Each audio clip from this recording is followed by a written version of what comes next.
Bom dia, boa tarde ou boa noite, sejam bem-vindos a mais uma aula de redes complexas. Vamos começar? Na aula de hoje vamos falar sobre o problema de partição e bisseção em grafos.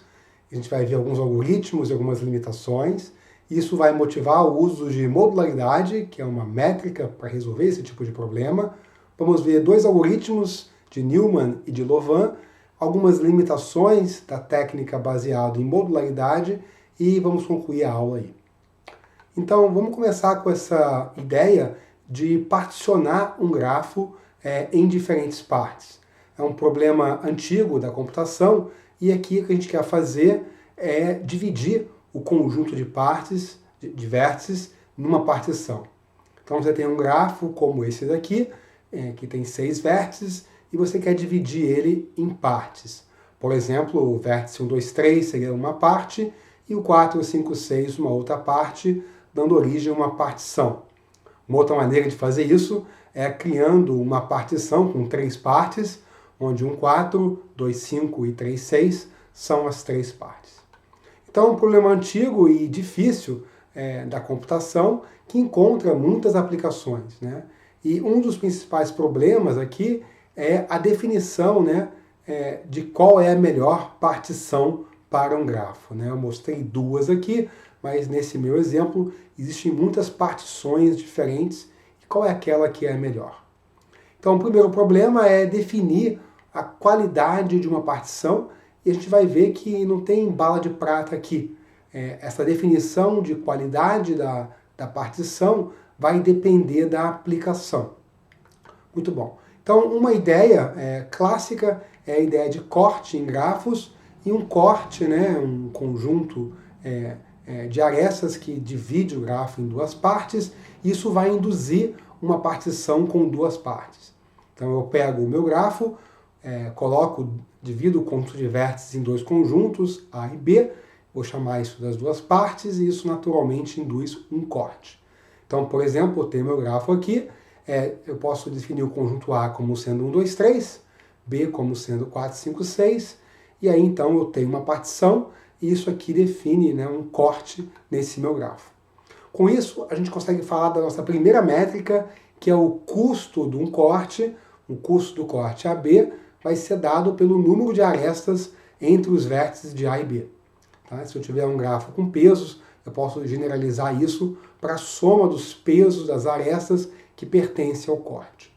Então, nesse meu exemplo aqui, o custo desse corte AB é igual a 5, porque eu tenho 5 arestas, né, incidentes a vértices do conjunto A e do conjunto B atravessando esse corte aqui. Bom, então o primeiro problema é encontrar o corte de custo mínimo num grafo qualquer. Então eu te dou um grafo, a gente quer encontrar esse corte de custo mínimo. Isso é um problema clássico da computação para o qual nós temos um algoritmo eficiente, um algoritmo polinomial para resolver esse problema.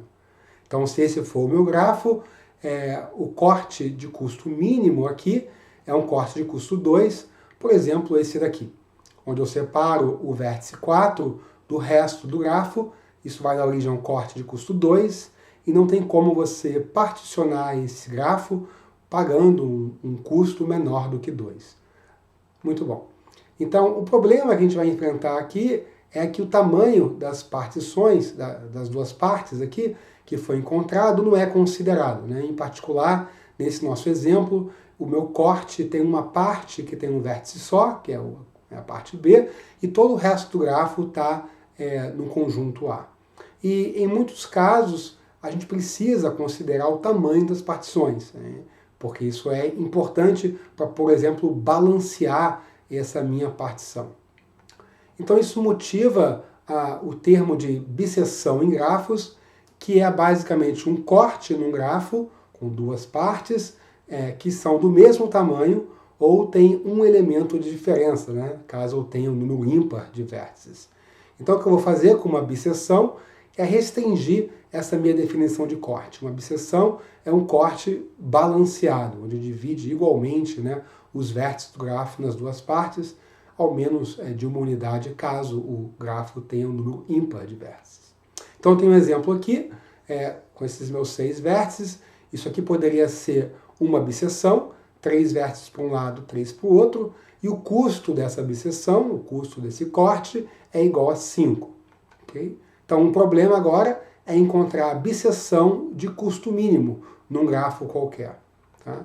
Então, nesse meu exemplo aqui, a bisseção de custo mínimo também tem um custo 2, porque eu posso separar os vértices nesses dois conjuntos, 1, 4, 5 e 2, 3, 6, e o custo desse corte é 2. E não tem como você separar os dois num custo menor do que isso. Bom, a notícia ruim é que esse problema de encontrar a bisseção de custo mínimo para um grafo qualquer é um problema NP completo, né, para o qual nós não temos um algoritmo polinomial. Isso é para o caso geral. Para casos específicos, nós temos sim algoritmos polinomiais para algumas classes de grafos. Por exemplo, em árvores, a gente sabe fazer isso em tempo polinomial. Então, um algoritmo clássico para atacar esse problema é o algoritmo de Kernighan-Lin, proposto na década de 70, que é um algoritmo guloso, que troca pares de vértices entre as duas partes até não conseguir mais reduzir o custo do corte. Então, a cada passo do algoritmo, ele escolhe um par de vértices, um vértice no conjunto A e o outro no conjunto B, para trocar de lado, e ele vai escolher esse par que reduz o custo do corte no máximo possível.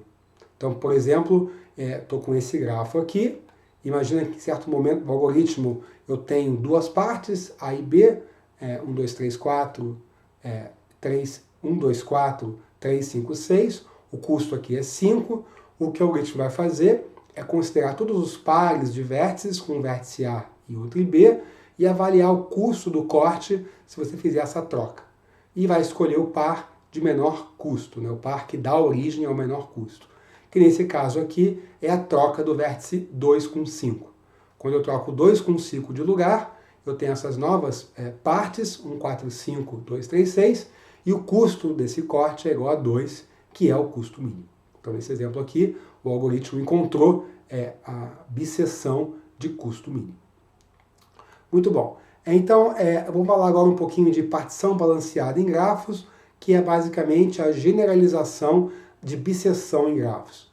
Então, bisseção, como o nome já diz, né, vai criar uma partição com duas partes, né? E agora o que eu estou interessado é numa partição com K partes. E essas K partes vão ter todas o mesmo tamanho ou a diferença de uma unidade, né, se o número de vértices não for um múltiplo de K. Tá? Então aqui eu tenho V1, V2 até VK, né, que são as minhas partes, que são conjuntos de vértices.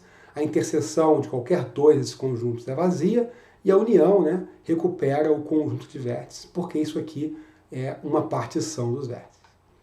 Então o custo da partição, nesse meu exemplo, nesse meu caso aqui, de bisseção generalizada, é o custo do corte somado para todas as partes VI e VJ, ok? Então vamos pegar um exemplo, tem aqui o meu grafo, imagina que K igual a 3, então se K igual a 3 eu tenho uma partição com 3 partes, imagina que isso aqui é a minha partição, V1 com 2 vértices, V2 com 2 vértices, V3 com 2 vértices, né? E aí o que a gente quer calcular é o custo dessa partição. E aí eu preciso somar par a par, né, o custo de cada corte. Então o custo de V1, V2, mais o custo de V1, V3, mais o custo de V2, V3, isso dá 3 mais 0 mais 2, que é igual a 5. Então o custo dessa partição aqui é igual a 5. Bom, é claro que encontrar a solução para esse problema aqui também é um problema NP completo, porque é uma generalização do problema com duas partes. Agora vamos falar um pouquinho dos problemas dessa definição de partição balanceada em grafos. Um primeiro problema é que o número de partes, né, tem que ser especificado de antemão. Esse K, que quantas partes a gente quer dividir o grafo, tem que ser dado. O segundo problema é que o tamanho das partições tem que ser igual ou diferir em uma unidade, né? O que não necessariamente é bom. Eu gostaria de construir conjuntos com partes de tamanho mais ou menos diferentes. E 3 aqui é que a estrutura interna das partes não é considerada, né? Eu tenho uma partição e aí cada parte dessa partição é um subgrafo do meu grafo original e não tem nada aqui que restrinja a estrutura interna. Em particular, a estrutura, o subgrafo de uma parte não precisa ser conexo e ele pode até ter muito baixa densidade. Tá? Então é um problema aqui. Então, por exemplo, se esse aqui for o meu grafo e eu estiver aplicando uma bisseção, isso aqui seria, né, a bisseção de custo mínimo, ok? Mas se você olhar para esse grafo, não é muito intuitivo você dividir ele nessas duas partes, seria mais legal dividir ele nessas duas partes, que separa melhor o grafo em duas partes. Repara que aqui nós não temos uma bisseção, né? Porque essas duas partes não têm o mesmo tamanho. Tá? Coincidentemente, aqui nós temos o corte mínimo. Aqui. Legal. Então, em muitas aplicações, isso aqui é importante, né? Resolver esses três problemas que estão elencados é importante. Isso ilustra um pouco essa dicotomia entre ciência de redes e teoria dos grafos. Né? Então, esses conceitos que nós vamos apresentando até agora, na aula de hoje, são conceitos clássicos de teoria dos grafos. E no resto da aula de hoje, a gente vai ver técnicas de ciência de redes para atacar esse problema, se preocupando um pouco mais com a aplicação. Bom, então vamos falar um pouquinho como melhor aferir a qualidade de uma partição. Nós estamos usando o corte, né, o tamanho do corte, mas será que não tem maneiras diferentes ou melhores para fazer isso? Então uma ideia aqui é usar o tamanho das partes para determinar o potencial de arestas. Então o que eu vou fazer nada mais vai ser do que normalizar o corte por quantas arestas o corte poderia ter. O nome dessa métrica é ratio cut, né, a razão de corte entre duas partes AB, vai ser o número de arestas no corte, né, dividido por quantas arestas esse corte poderia ter, que é o produto dos tamanhos, né, das duas partes A e B. Então, temos aqui um exemplo, né? Se eu olhar para esse corte, para essa partição, né, o ratio cut de A e B vai ser 2 dividido por 4 vezes 4, que dá 1/8. E se eu olhar para esse corte aqui, o ratio cut aqui vai ser 1, porque eu tenho uma aresta, dividido por 5 vezes 3, então 1/15. Então repara que o meu segundo corte, né, esse que está sendo ilustrado agora, tem um ratio cut menor que o primeiro. Tá? Então a gente vai estar atrás aqui de partições que tem um ratio cut pequeno. Então, nosso problema passa a ser agora encontrar uma partição com duas partes que minimiza o ratio cut. Esse problema é um problema também NP completo, né, para o qual nós não temos algoritmo polinomial, mas existe sim algoritmos aproximativos que chegam próximos do ótimo em tempo polinomial, né, com um fator aqui, raiz quadrada de log n, um algoritmo relativamente recente, de 2009, de Arora, Hall e Vazirani. Então aqui uma ideia desse algoritmo é que o ratio cut tem conexões com a decomposição espectral do Laplaciano do grafo, que é um método para encontrar cortes, ok, num grafo. E aí isso pode servir, ou isso serve, na verdade, como limitante superior para o ratio cut mínimo. Não vem ao caso a discussão do algoritmo aqui, é importante saber que existe um algoritmo aproximativo. Mas essa ideia do ratio cut ainda não resolve os nossos problemas que nós elencamos anteriormente. Em particular, o número de partes aqui é igual a 2, né? E a gente gostaria de flexibilizar isso, em particular não especificar isso, e a estrutura interna das partes da minha partição também não está sendo considerada aqui, apenas as arestas que estão no corte, normalizada pelo tamanho, pelo quantas poderiam ter. Então isso motiva uma outra ideia para medir a qualidade de uma partição. Essa ideia é chamada de modularidade e a ideia consiste de considerar um modelo aleatório para a criação das arestas e avaliar as arestas internas às partes da partição. Então, nós vamos considerar um modelo aleatório, então PJ vai ser a probabilidade de existir uma aresta entre os vértices I e J. Isso vai ser dado para a gente. E aí eu posso pegar uma parte, por exemplo, a parte VK, que vai ser um conjunto de vértices, e calcular x de k, que é esse somatório aqui, de A e J, onde A e J é uma entrada da matriz de adjacência, né, vale 0 ou 1, se a aresta está presente, e x de k nada mais é do que o número de arestas dentro da parte VK. Eu também posso computar esse y de k, que é esse somatório para todos os vértices dessa parte, da probabilidade de existir aresta entre eles, dividido por 2, e aí isso aqui vai me dar o número médio de arestas dentro de VK. Então eu posso agora pegar a diferença de xk e yk, ou seja, quantas arestas de fato tem, e subtrair disso quantas teriam na média sobre esse modelo aleatório. E essa diferença indica a força, né, das arestas dentro de VK, comparando com um modelo aleatório. Repara que a diferença pode ser negativa, ok? Pode ser 0 ou pode ser positiva. Agora, com isso, nós vamos definir modularidade.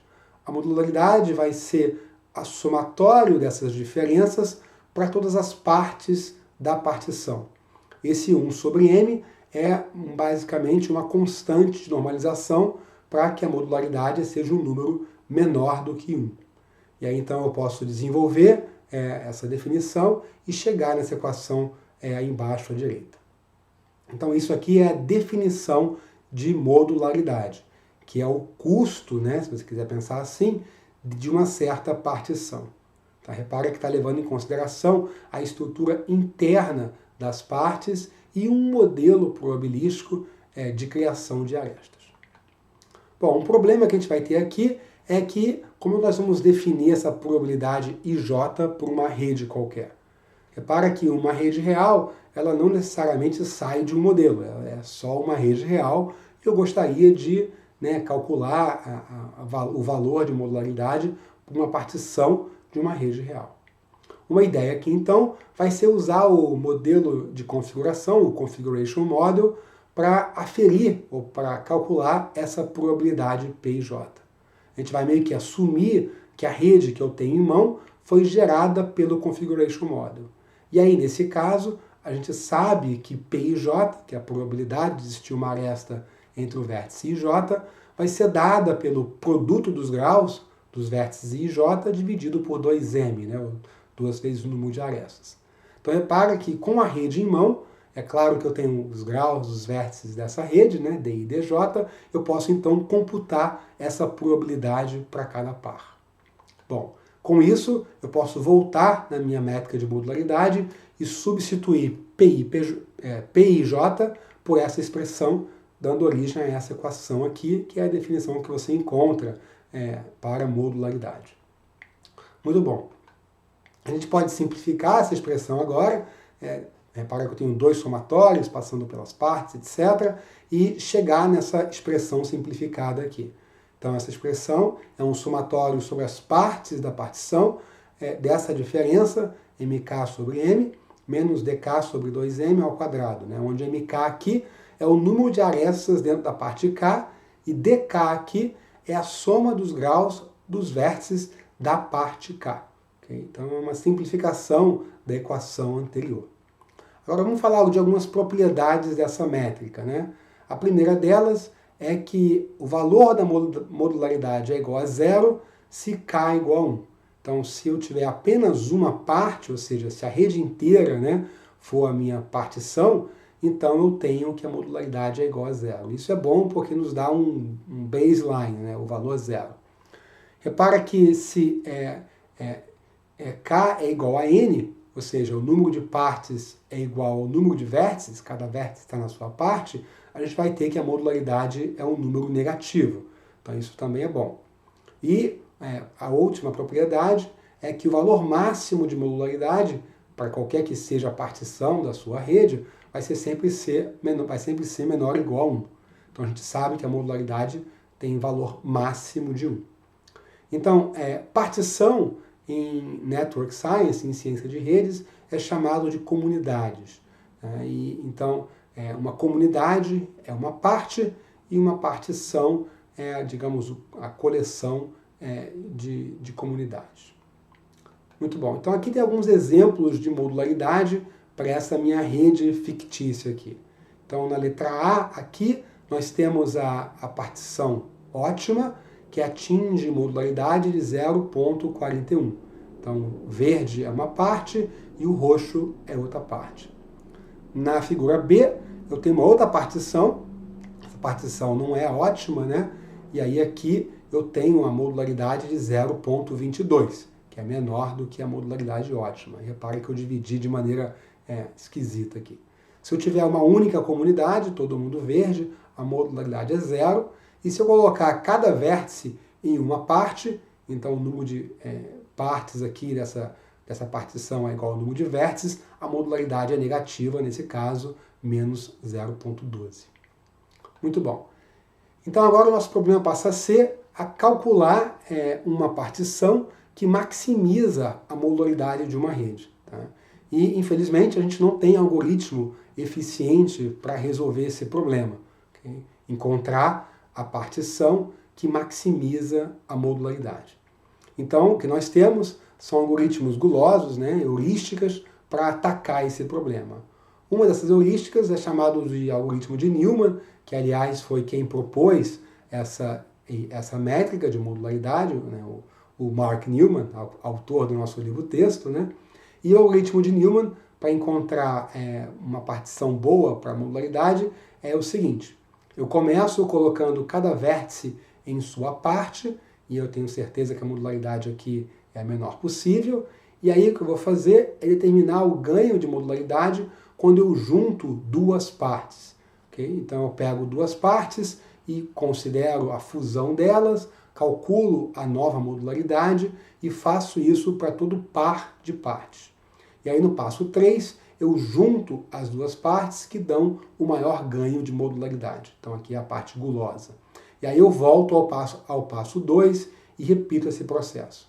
E eu faço isso, repito esse processo, até ter uma única parte, né? E repara que eu fui fundindo de 2 em 2, né, as partes até chegar numa só.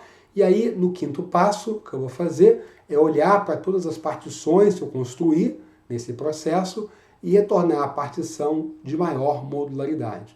Então, eu preciso guardar, né, as partições e o valor da modularidade a cada passo do algoritmo, para que no passo 5 eu possa voltar e olhar, né, para todas as partições que eu construí e retornar aquela de maior modularidade. Bom, a complexidade desse algoritmo a cada passo é O de n mais m vezes n, que é relativamente alta para cada passo do algoritmo. Vamos ver então um segundo algoritmo para resolver esse problema, que é o algoritmo de Louvain. É um algoritmo proposto por pesquisadores Gilles Louvain, na Bélgica, por isso que o algoritmo se chama Louvain, tá? De autoria de Blondel e seus coautores.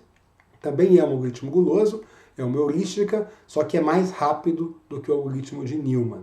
Tá? Então, ele começa igual, cada vértice da rede vai estar numa parte, essa partição inicial, e aí eu determino o ganho de modularidade ao mover o vértice para parte de um de seus vizinhos. Então, em vez de considerar todos os pares de vértices, eu vou considerar só os pares que estão em pontas de arestas. Então, é fundir um vértice com um vizinho dele. E aí eu faço esse cálculo de ganho de modularidade para cada aresta da minha rede, e aí eu faço, então, a fusão do par que tem o maior ganho, né? Se houver. Pode ser que não tenha uma fusão que vai me dar um valor de modularidade melhor do que eu estou agora. Bom, se houver, eu faço uma fusão, e aí eu vou fazer o seguinte: eu vou construir uma nova rede onde cada parte é um único vértice. Então, eu retorno então ao passo 2 do algoritmo até eu não conseguir melhorar mais. Então, a ideia aqui é ir fundindo as partes e considerar essa fusão, as partes fundidas, como sendo um único vértice na próxima instância do algoritmo. Bom, a boa notícia é que a complexidade desse algoritmo de cada passo é O de m, onde m é o número de arestas do grafo original. Tá? E repara que conforme você vai avançando, o número de arestas do grafo que você tem que fundir vai diminuindo. Okay? Aqui tem um exemplo do algoritmo de Louvain. Ele funciona em redes muito grandes. Aqui é uma rede com até 100 milhões de vértices e bilhões de arestas. Tá? O algoritmo pode ser facilmente paralelizado, porque o cálculo, né, da melhor fusão pode ser feito totalmente em paralelo, né, para cada etapa do algoritmo. Então, isso aqui é um exemplo de uma rede social real, e eu estou detectando as comunidades dessa rede social, e cada cor aqui é uma comunidade, né, uma parte identificada pelo algoritmo de Louvain. Né? E você tem aí diferentes tamanhos, né, e diferentes grupos dentro dessa rede. E repara que isso aqui é uma partição que tenta maximizar, né, não necessariamente maximiza, mas tenta maximizar a modularidade. Tá? E aí cada cor aqui é uma parte. Bom, essa ideia de modularidade é boa, né? É o que a gente usa muito em ciência de redes, mas tem algumas limitações. Em particular, é uma métrica enviesada para produzir partes que têm muitos vértices. Em particular, partes pequenas, elas tendem a reduzir a modularidade quando a rede cresce. Então, elas não vão acontecer, né? E o nome desse fenômeno é chamado de resolution limits, né? O limite de resolução para a modularidade. Né? A modularidade, quando você maximiza ela, você não vai gerar partes pequenas. E uma maneira de ver isso é olhar para a diferença de modularidade ao juntar duas partes A e B. Então, delta M a B é justamente isso, é a diferença de modularidade quando eu junto as duas partes, e é dada por essa expressão aqui, MAB sobre M, menos DAdB sobre 2M ao quadrado, onde MAB é o número de arestas entre A e B, e DA e DB é a soma dos graus, né, dos vértices da parte A e da parte B, respectivamente. Então, somando os graus aqui. Então, repara que se essa soma de graus de DA e DB for grande o suficiente, né, essa segunda parte aqui vai ser negativa, né? Então, basta que eu tenha uma aresta entre essas duas partes para juntar as duas partes. Tá? Então, o que vai acontecer aqui é que esse delta, né, ele vai ser negativo. Então, eu vou juntar as duas partes, bastando ter uma aresta aqui entre elas. Então, com isso, a gente consegue calcular essa condição aproximada para o tamanho mínimo, né, em arestas, né, de cada parte para maximizar a modularidade da rede. Tá? DA aqui é a soma dos graus dos vértices da parte A. Isso tem que ser maior ou igual que raiz quadrada de 2m, para que essa parte consiga existir na partição que maximiza a modularidade. Então, aqui tem um exemplo do que nós estamos falando na prática. Considera essa rede aqui, que é um anel formado com 24 cliques de tamanho 5. Okay? Então, em cima, na parte A, nós temos, na figura A, nós temos a partição intuitiva, né? Que seria, cada clique dessa, de 5 vértices, seria uma parte, uma comunidade. Né? E eu teria 24 comunidades. Repara que a modularidade aqui, dessa alocação, dessa partição, é 0,867. Na figura B, que é essa do meio, nós temos a modularidade máxima, que coloca 2 cliques em cada parte. Então, repara aqui que eu tenho 2 cliques juntos na mesma parte. E a modularidade aqui é 0,871. Então, maior do que a anterior. Então, aqui mostra esse problema de resolution limits, né? Quando eu separo as comunidades em partes muito pequenas, a modularidade tende a cair. Okay? Então, o que vai acontecer é que eu vou juntar essas partes, nesse caso, esses cliques em 2 aqui. E na figura C, nós temos uma partição aleatória, que está colocando cliques de maneira aleatória em partes. E aí, nós temos um valor relativamente alto aqui para a modularidade. Repara que eu estou até pegando cliques que não são, que não tem aresta entre eles, formando comunidades que nem conexas são. Tá? Então, isso aqui é uma outra característica dessa métrica, que não necessariamente vai dar origem, né, a uma parte que seja conexa, como ilustrado aqui. E ainda assim tem alto valor de modularidade. Bom, quero terminar a aula falando sobre partição com sobreposição. Até agora nós falamos de particionar os vértices de uma rede, de maneira que cada vértice esteja em apenas uma parte, né? Mas no mundo real, vértices frequentemente pertencem a diferentes comunidades, a diferentes partes. Você pode pensar em redes sociais e você está em diferentes comunidades. Você tem a sua comunidade de família, a sua comunidade de trabalho, a sua comunidade de escola, a sua comunidade de hobby. Então você está em diferentes comunidades dependendo da perspectiva da comunidade. Um outro exemplo seria em redes de informação, onde os vértices são algum tipo de informação e esses vértices vão estar abordando diferentes assuntos, né? Pode falar do assunto 1, do assunto 2, do assunto 3, do assunto 4, dependendo do assunto do seu interesse. Você vai ter comunidades ou partes diferentes. Então, o que a gente está atrás aqui é de uma partição com sobreposição. E aqui, então, um vértice ele pode estar em mais de uma parte, em mais de uma comunidade.